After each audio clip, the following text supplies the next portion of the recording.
Peace to the family. Today we're gonna listen to Dr. V explain what happened to the Africans in India, um, and the techniques that were used to oppress these Africans into forgetting their history and the politics and the systematic things that kept these Africans who created all those temples, who created those religions in that region, the Hindu religion, all the statues of all these African people. Like, how did they become bush people? Dr. V explains. You can also apply these techniques around the world as Alexander the Great and all these other people who oppressed the Africans in this region applied these techniques pretty much all over the world, especially anywhere in the world where, you know, Africans are treated in this systematic way. So I'm gonna just press play. This is media and reviews type video. Leave comments or, let's have a discussion. So here we go. We're not gonna listen to the whole thing. We're gonna probably listen to about 30 minutes of it, and then y'all get the gist. And then if you wanna watch more of this, there's a part 2 as well. It's very deep, and it really applies to all Africans, not just the Indians, the Africans that were in India. Because once we learn what the system is and how the system works, I think Africans will kind of wake up from, we'll start to look at history a little different, because this is history that we just wasn't taught. Okay, I'm gonna stop rambling. Here we go. Back to the history. What is the connection between India and Africa?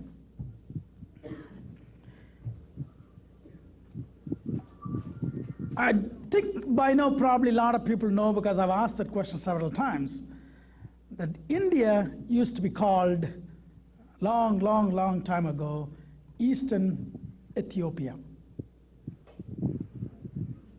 Everybody knows that, right? No? Yes. Okay. Yes. Yes. You also probably heard there is a big river in India called Ganges. Okay.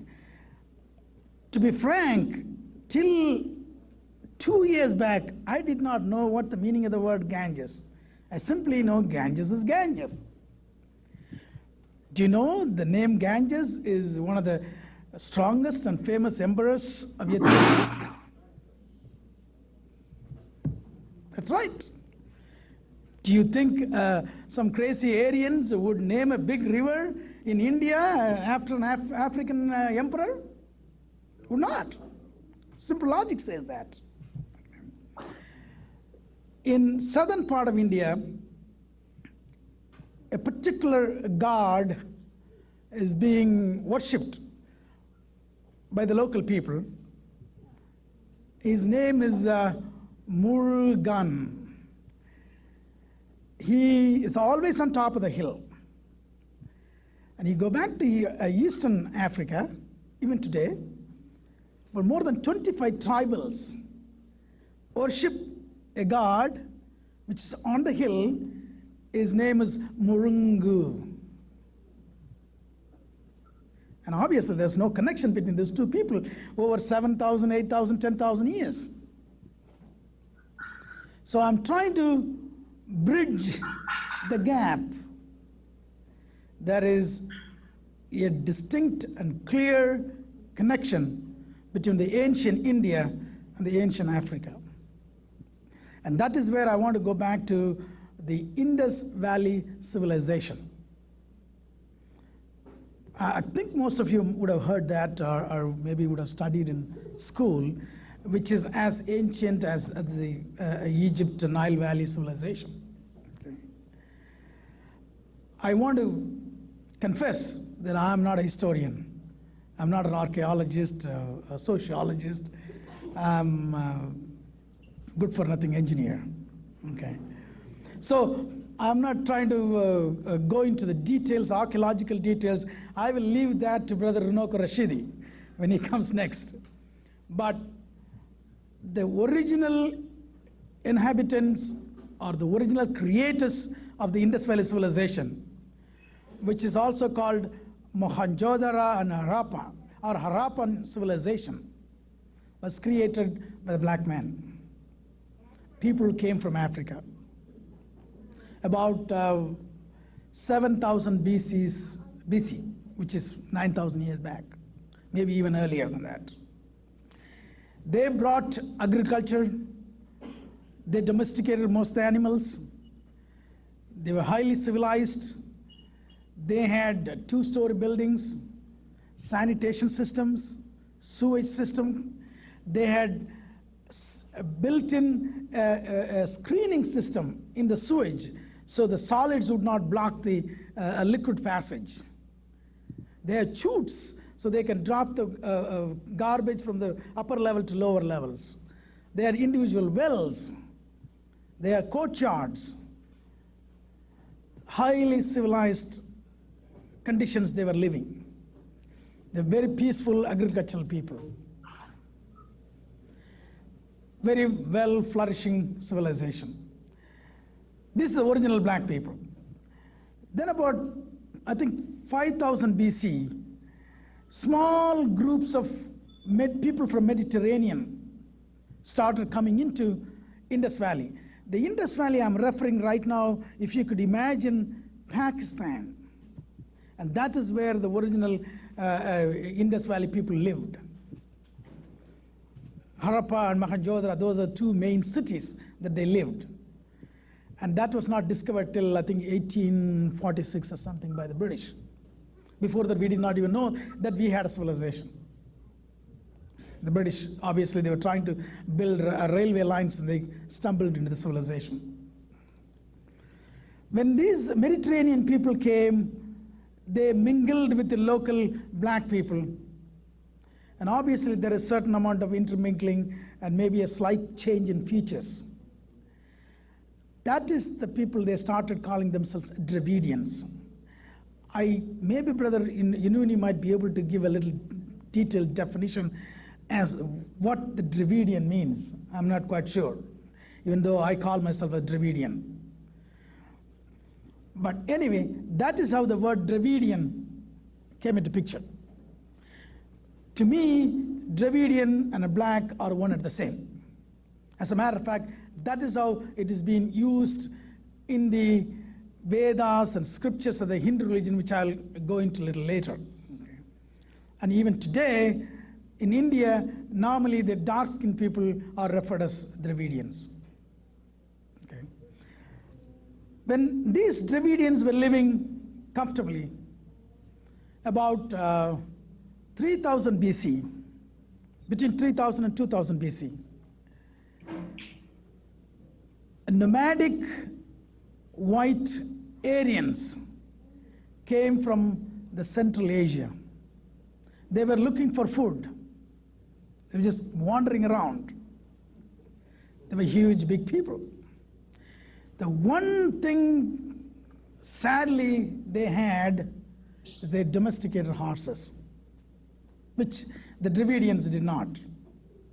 With the horsepower of being nomadic barbarians, they had all the skills of killing and beating. So when they walked into Indus Valley civilization,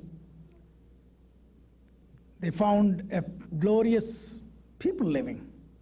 So first thing they wanted to do is to conquer the people and to learn and to possess everything what these people had.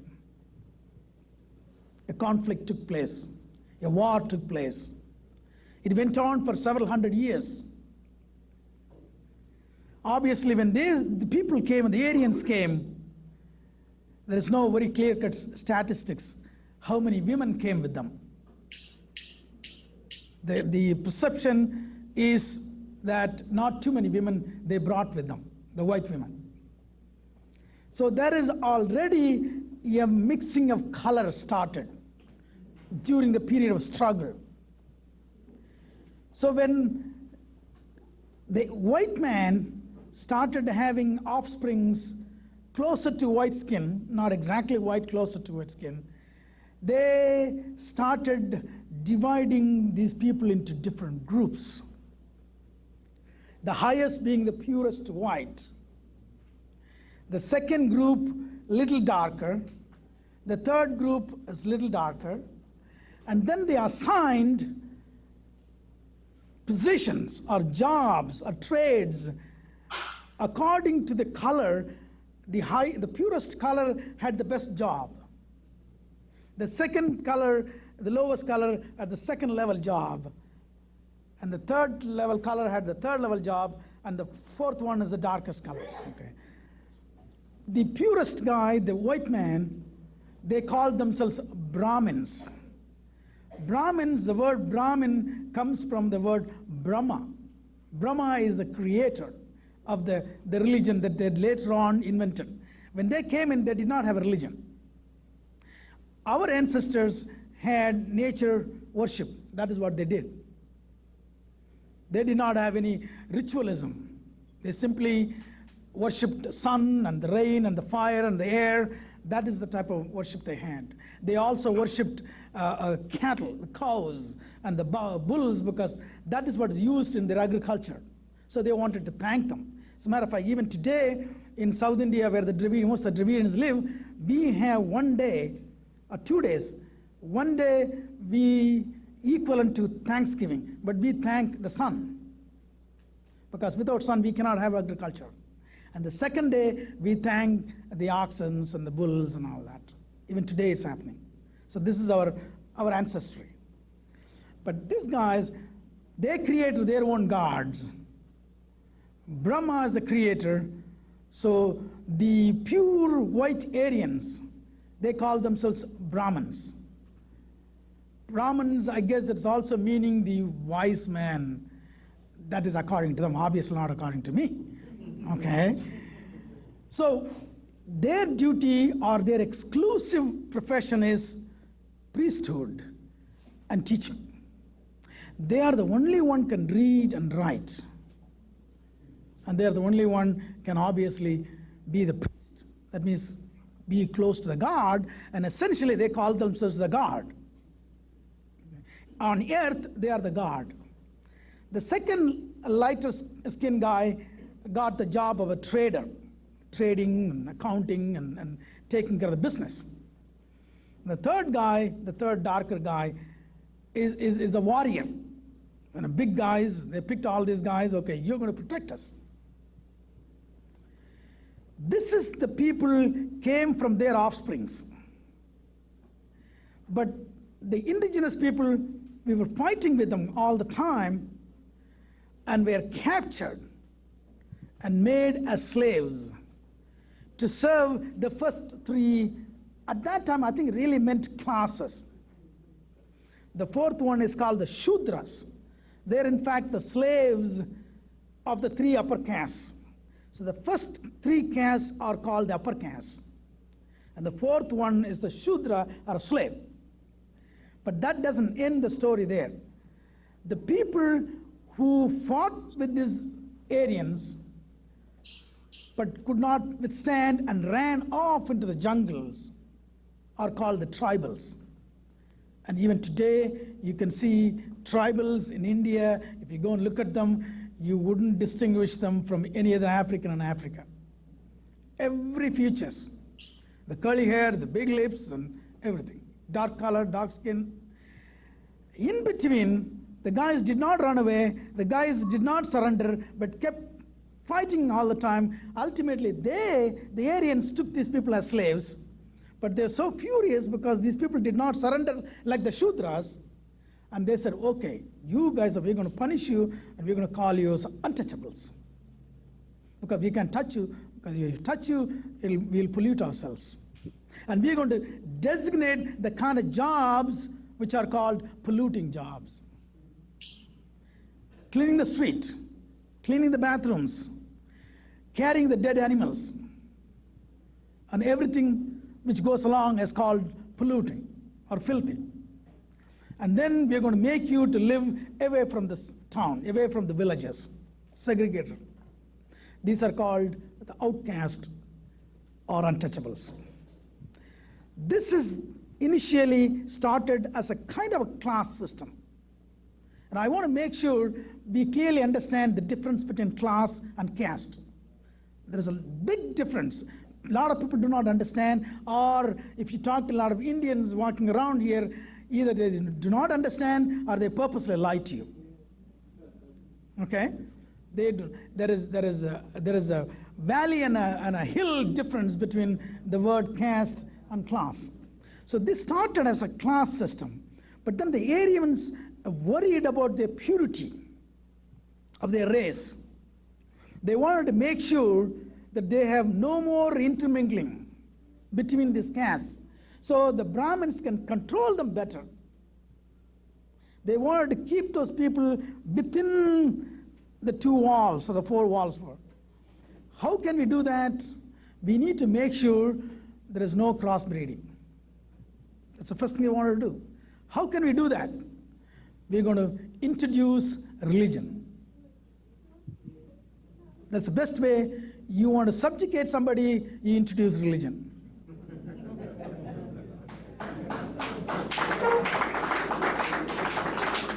And these Aryans were so smart, in an obnoxious way, they invented a religion. They invented two words. One word is called dharma. The other word is called karma. Dharma means kind of a, you do what God says you got to do. Okay. So what he says, the God says, this is your job. God tells you this is the job you got to do. Why, if a guy says, why I have to be a carpenter, why can't I be the priest? Then he comes around and tells you that is because of your karma. What is karma? You did something bad in your last life, so the God is punishing you this life. Okay? But that doesn't stop right there either. You better not question that again. Why you are in that position. If you question, you will make the God angry, and next life you're going to be worse than this. Very smart people. Extremely smart people. So everybody did their job with a smiling face. It doesn't matter what the job is. Agreeing to be a slave, enjoying the slavery. So that's what we call in India, where the slaves enjoy slavery. Because they think they're serving God. But it took 3,000 years for me to get up and said, which God? Let me find out which God he is. Who made me be an untouchable? Tell me what I did in my last life. I sure want to find out. Okay? I sure want to talk to that God. Maybe I'll shoot him. Because I know the life of an untouchable in India. But what these Aryans did, they made us completely dumb, completely ignorant, completely illiterate, completely poor, completely weak in every sense of the word for 3,000 years. We can study, we can read, write, we can't even, our women cannot even cover their body. And we cannot even wear any dress like the other man.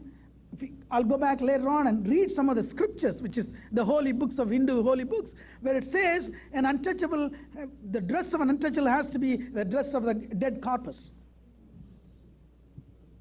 That is, the holy book says that. The Hindu holy book says that. And these people are supposed to eat only from broken parts.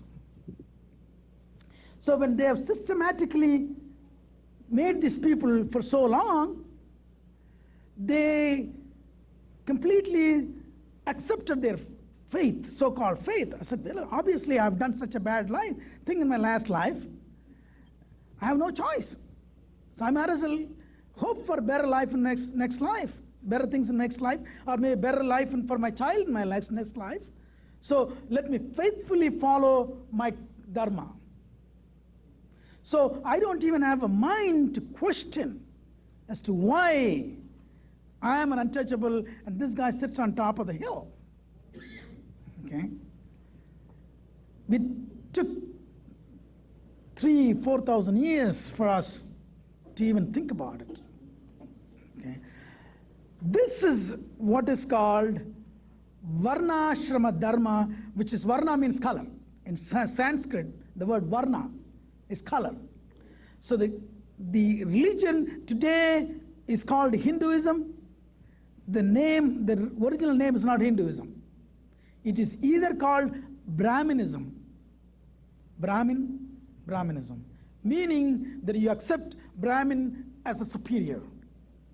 That is the name of the religion. Or Varnashrama Dharma, meaning, I told you Dharma. The Dharma is the job that you do designated by God, and that job is due to your Varna, so Varnashrama Dharma. So this is the name of the religion.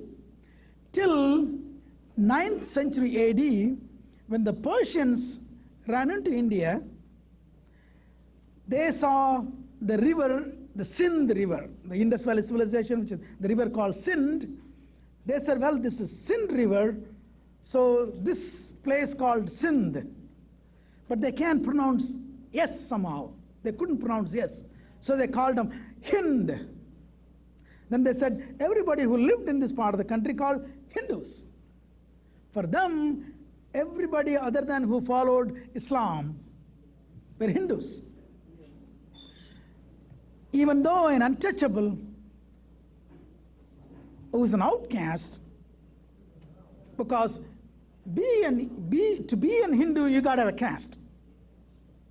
If you are an outcast, obviously you don't have a caste. If you do not have a caste, you can't be a Hindu.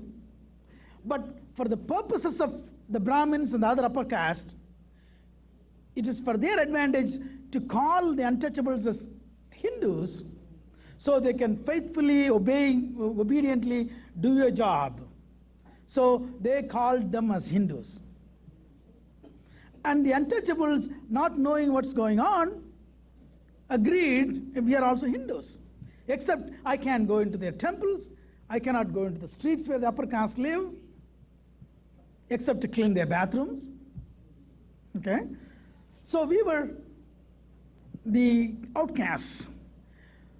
When the British came, obviously the purpose of the British who came there to conquer and to rob the country. That's what they did. And obviously the Brahmins were the guys who were controlling the local population. So they went to the Brahmins, and Brahmins said, everybody Hindus. So British wrote, everybody Hindus. So that is how everybody is called Hindus. If you read any article in New York Times about India, they would say India has 85% Hindus, which is absolutely false.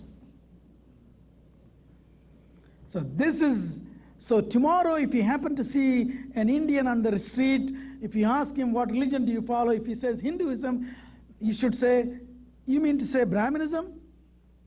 He may not even know, or he may not agree with you. Because systematically, for all these years, the Indians or the Hindus have cheated the international community about what's going on in India. The caste system, the untouchability, it is so prevalent, so rampant, so barbarous, so evil, but it's all done in the name of religion. So nobody talks about it. And then it's controlled by the white man. The international press is controlled by the white man. So nobody can talk about it. The New York Times press reporter goes to India. The first guy meets him as a Brahmin. So Brahmin feeds him some trash. This guy brings the trash and spits out here. That's what's going on. Okay. So we are now trying to bring some truth in what's going on. Okay. I'm going to go back and show this book, African Presence in Early Asia. I'm sure a lot of people have seen this book. Okay. There are a couple of excellent articles here for those who want to understand a little bit the African connection, the Dravidian connections. But I want to quote one starting with Wayne Chandler, Brother Wayne Chandler's article. He brings Ethiopia and India together in this quote. And upon his return to Greece, they gathered around and asked, "Tell us about this great land of blacks called Ethiopia." And Herodotus says there are two great Ethiopian nations, one in Sind, meaning India, and the other is in Egypt. So, and there's an excellent article. There are a few mistakes, but I think that we can ignore that. Somebody said something? Okay. I want to define a caste system. How do you define a caste system? What is a caste system? Everybody talks about caste system. But I want to read a well-written definition. A four-tier, airtight, stratified, and predetermined compartmental system of ascending order of reverence and descending order of contempt, with no entrance, no exit. It is fixed for the lifetime, decided on the basis of your birth, not merit, not scholarship, not even bank balance. Hindu religious scriptures came to elaborate, encode, and morally justify the system. One is born and died in the same caste. So once you are born as an untouchable, you are untouchable forever, and your child becomes untouchable automatically. So the Brahmin, his child is a Brahmin, no matter how idiotic he is, how stupid he is. And no matter how intelligent and untouchable is still untouchable. This system, unique system, only in India, nowhere in the world. And also, the so-called Hindu religion is also. No. It's not only in India. They put it in your laws. Anywhere where black people are being oppressed, they put the same system in the laws. They put it in whatever religion you're in. If it's Christianity, this philosophy is in there. When they changed Jesus to a European instead of an African, and I don't even want to get into all the Christianity stuff, but they put this Hinduism stuff inside of Christianity and in American laws and international laws. And it's really sad. So everybody that bleaches their skin, or the paper bag thing that happened in America, just how they use the word black in general has all been part of this Brahmanism system that has been adopted by the Arabs, the Indians, the Chinese. Like, this seemed like a worldwide effort to make sure Africans don't know real history and what has happened to us overall. So I feel like once we kind of on a mass level figure these things out, people will probably,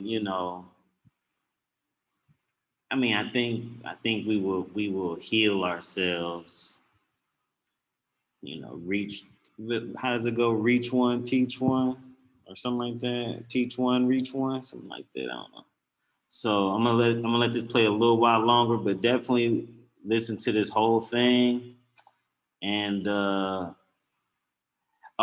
also, if you listen to that Jay Z song OJ, that song OJ by Jay Z is explaining the African American version of this system that this Dr. V speaks on what happened to the Africans in India. I hope this video kind of explains just a little bit of what happened, gives you a little better understanding. I hope he explained it well. I hope I'm making sense. Leave a comment below if, just for the dialogue. All right, here we go. So only in India, nowhere else. So this is, Hindu religion is nothing but caste system. What is a caste system? In fact, originally started as a racism. It started with racism. And racism taught in the name of religion. So if anyone asks you how do you define Hindu religion, it is sanctified racism. That is the word. So if in future, if you happen to see, and I would encourage you to catch every Indian, if you see, ask him what's your religion, he says Hinduism, you mean to say sanctified racism. I hope you would all say that. And I hope I'll give you enough information so you can support yourself. He is an ignorant guy. He doesn't know. He doesn't want to know, except his parents told him he's an upper caste. He's hanging on to that. And he loves to call himself an upper caste. But he never thinks for a minute as to why he is an upper caste. Why the other guy is a lower caste? Why is he an untouchable? He never thinks about it. Because it is in their head, it is in their blood, it is the sickness. Shred of humanity, shred of compassion, if anyone has, why should I be the priest all the time? My father was a priest, my grandchild is a priest, and this guy is cleaning my bathroom, which he cannot even come into my house, cannot walk into my street. Don't you think a little bit of humanity would raise this kind of consciousness? Over 4,000 years this is going on. Neither Indians nor the international community ever talks about it.